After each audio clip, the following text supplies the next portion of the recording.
Good to be with you. I'm Tony DeCopel. The breaking news right now. President Trump today threatening to blow up everything inside Iran if the regime doesn't reopen the flow of oil through the Strait of Hormuz by Tuesday, 8 p.m. Eastern. What he said about that one-day extension and the civilian targets in the crosshairs. The entire country can be taken out in one night, and that night might be tomorrow night. Also developing tonight, the battle to rescue that second downed aviator missing behind enemy lines in Iran for more than 48 hours. Tonight, what it took to get him out and how he's doing. Also, Artemis 2 makes history. The crew traveling further into space than anyone has before, more than 250,000 miles away. What they're now saying. And the parents facing child endangerment charges tonight after a wolf grabs their toddler's hand at a popular amusement park zoo. What went wrong? It is good to be home. Savannah Guthrie returns to the Today Show anchor desk more than 2 months after the disappearance of her mother. What authorities are now saying about that search. And the good stuff tonight, what were you doing at 14? Dean Roy is running for governor of Vermont. From CBS News headquarters in New York, this is the CBS Evening News with Tony DeCopel. Thank you for joining us on a very busy Easter Monday. We've been following two big stories all day. Both of them are moments of courage and ingenuity. The first, NASA's Artemis 2 mission for all humankind, as they put it, setting a record for the farthest that humans have traveled from Earth. The crew's comments tonight, what they said to challenge the next generation to keep going. We're going to have a full report in just a moment. But we begin with new information tonight on that successful mission to rescue an American aviator injured and alone some 200 miles inside Iran. CBS News has learned his first call from safety in Kuwait was to his wife and children back home. Senior national security correspondent Charlie D'Agata now has more on what made that call possible. Charlie, good evening. Tony, good evening. We learned it was 50 long, harrowing hours from the time the crew ejected until both crew members were rescued from deep inside hostile territory and under fire. President Trump described it as the largest and most complex search and rescue operation ever mounted. In the United States military, we leave no American behind. We don't do it.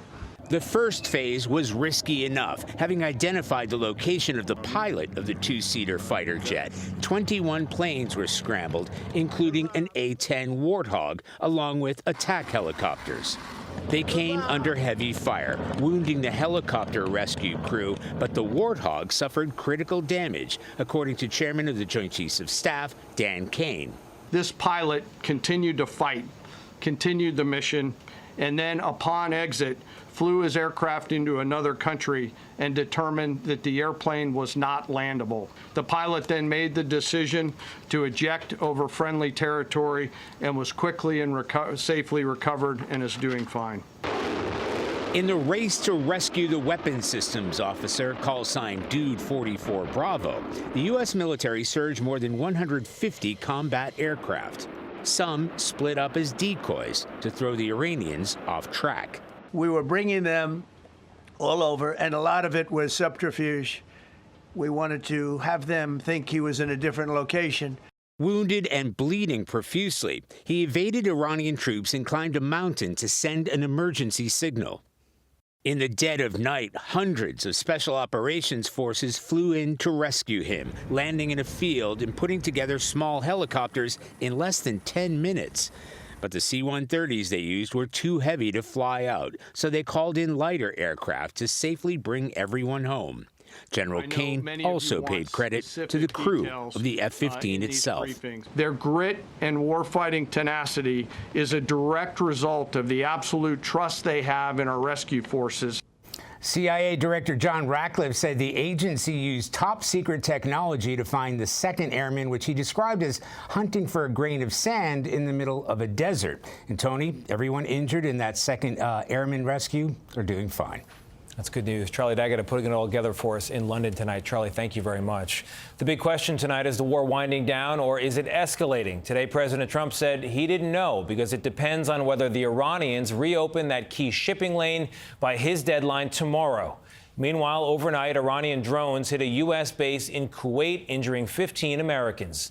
Senior White House correspondent Weijia Zhang now joins us from the White House North Lawn with what's next. Weijia, good evening. Good evening to you, Tony. President Trump is also demanding Iran make an agreement to end the war. The regime recently rejected a ceasefire proposal, but Trump says they are negotiating in good faith and warns failing to meet his terms will result in Iran being bombed back to the, quote, Stone Ages. President Trump warned Iran is running out of time. We're giving them till tomorrow, 8 o'clock Eastern time, and after that, they're going to have no bridges. They're going to have no power plants.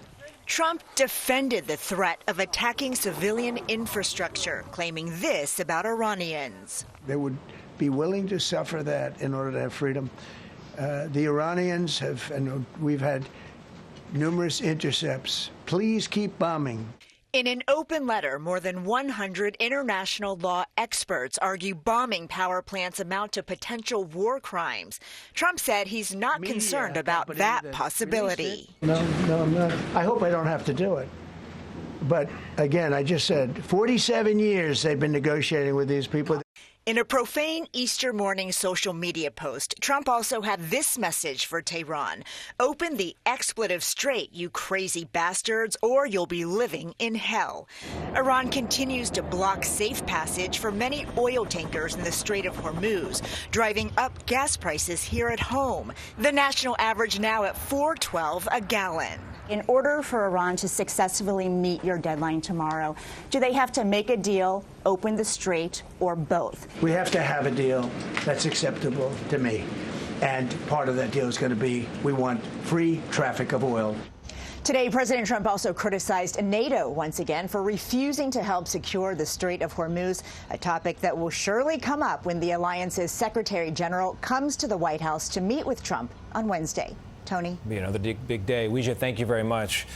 Nearly 250,000 miles away from all of it today, the crew of Artemis II hit the farthest point in space anyone has traveled before. And once the crew finishes its voyage around the far side of the moon tonight, cameras at the ready, we'll get to see what they're seeing. Senior national correspondent Mark Strassman has late developments now from Mission Control in Houston. It is awesome to see the side of the moon.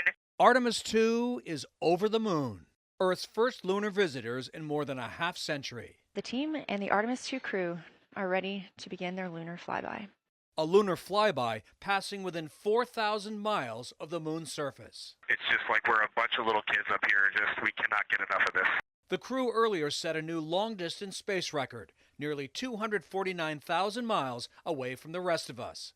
That's deeper into space than Apollo 13 in 1970. We most importantly choose this moment to challenge this generation and the next to make sure this record is not long-lived.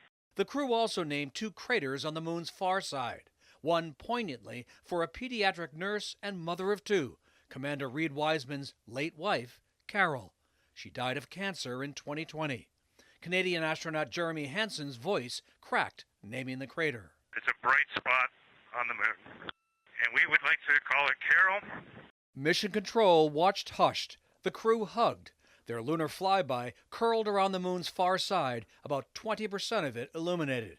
The crew will spend hours taking pictures. Among the most giddy about the big moment, NASA scientists.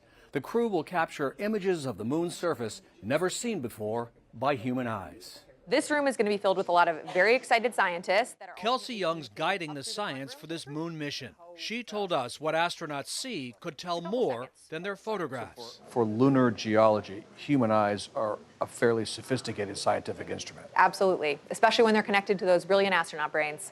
We talked over the weekend to the crew about this flyby. You'll be on one side of the moon, everyone else on Earth will be on the other. You'll be focused on the mission. What do you hope the rest of us are thinking about?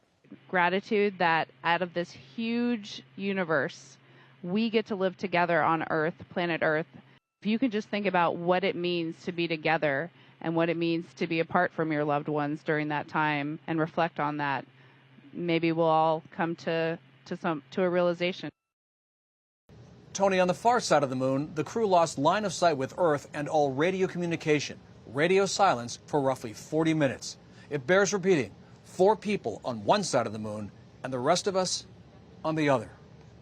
Tony? Mark Strassman continuing just incredible coverage of this chapter for history tonight. Thank you.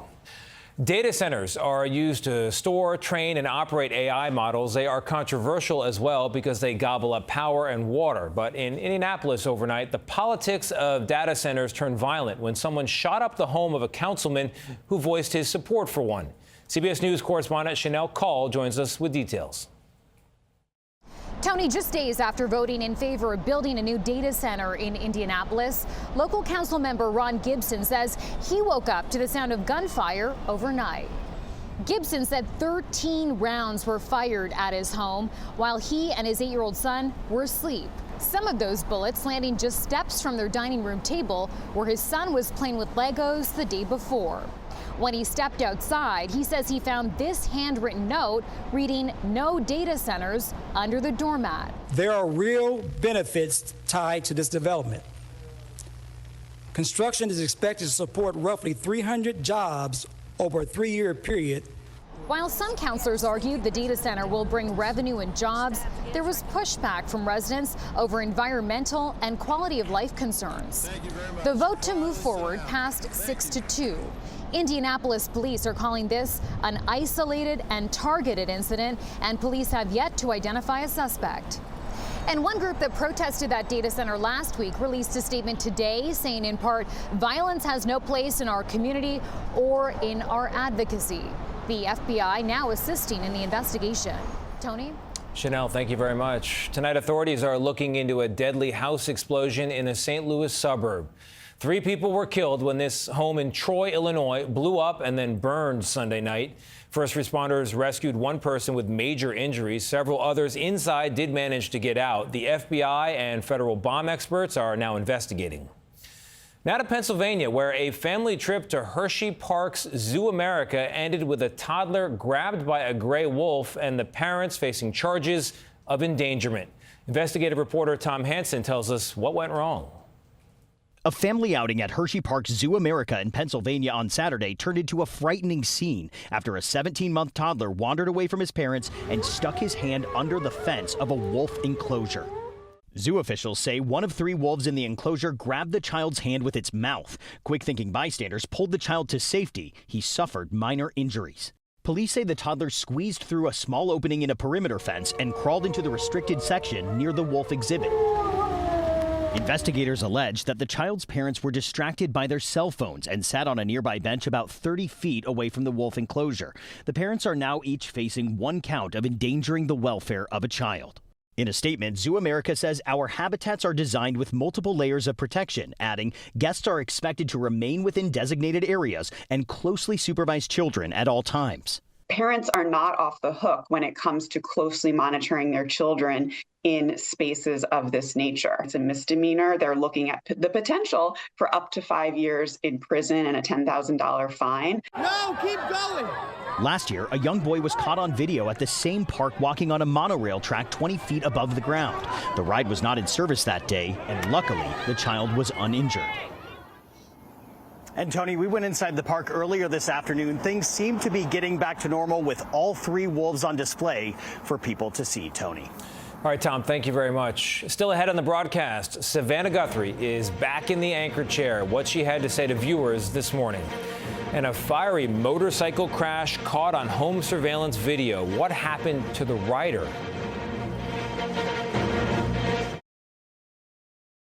Today, for the first time since Nancy Guthrie was kidnapped over 2 months ago, Savannah Guthrie was back co-anchoring the Today Show. CBS News correspondent Jonathan Vigliotti has an update now, beginning with what Guthrie had to say this morning. We are so glad you started your week with us, and it is good to be home. Savannah Guthrie calling her return this morning a protest against evil.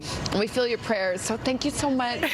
Off camera, though, there is no news on the whereabouts of her mother, Nancy Guthrie, and whoever may have kidnapped her from her Tucson home. In an emotional Easter Sunday message, Guthrie admitted wrestling with her own strained faith. There are moments in which that promise seems irretrievably far away, when life itself seems far harder than death. It's been 64 days since her 84-year-old mother disappeared, and at least from the outside, leads appear to have dried up. Does it surprise you that we're this far in and there's very little evidence that has been made public at this point? No, that doesn't surprise me at all. Retired LAPD detective Paul Coulter has worked several high-profile cases. Savannah Guthrie back on the job. What does her being on television every morning do to this case? It keeps her mother's case in the limelight because people see her and they think about it.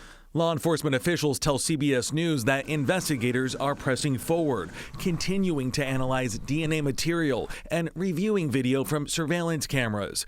The search may be a lonely one, but the family is not enduring it alone. You guys have been so beautiful. I've received so many letters, so much kindness. And alongside letters and kindness, investigators have received thousands of tips, but so far not a single one has led to Nancy Guthrie or an arrest, Tony. Maybe soon. Jonathan, thank you very much. Yeah. Up next, a deer struggling to squeeze through a fence. We'll tell you what happened next.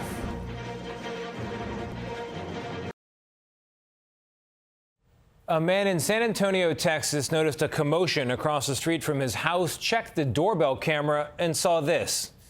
As 4 kids come home from school, a motorcycle slides through the intersection, slams the curb, breaks apart on a light pole, and explodes into the flames you see there.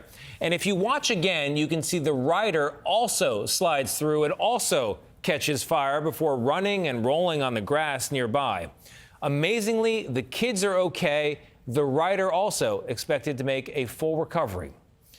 If you live by deer, you know they jump over just about everything, and maybe this is why. Firefighters in California recently rescued a deer who tried to squeeze between 2 fence railings.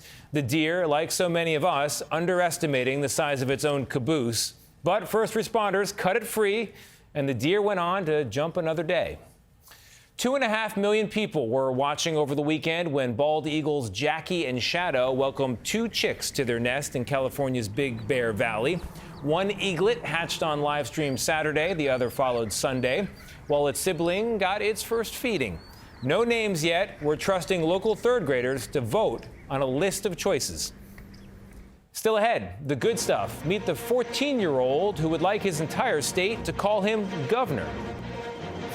This portion of the CBS Evening News is sponsored by Teva in support of the mental health community.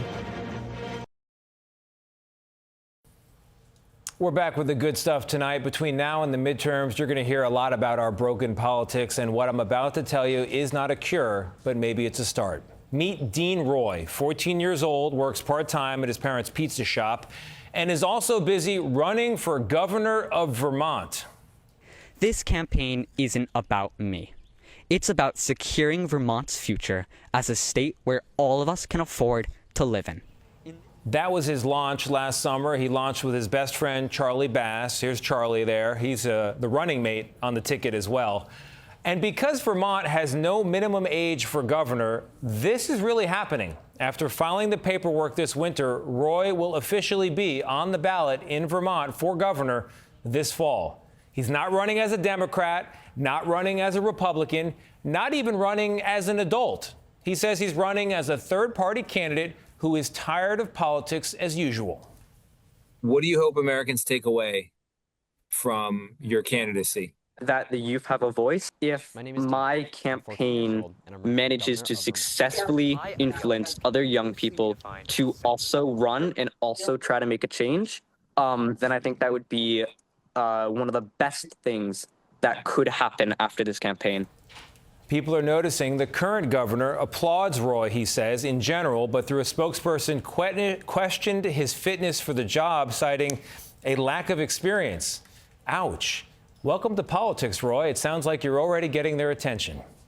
That's another day in America. I'm Tony DeCopel. We'll see you right back here tomorrow night. Good night for now.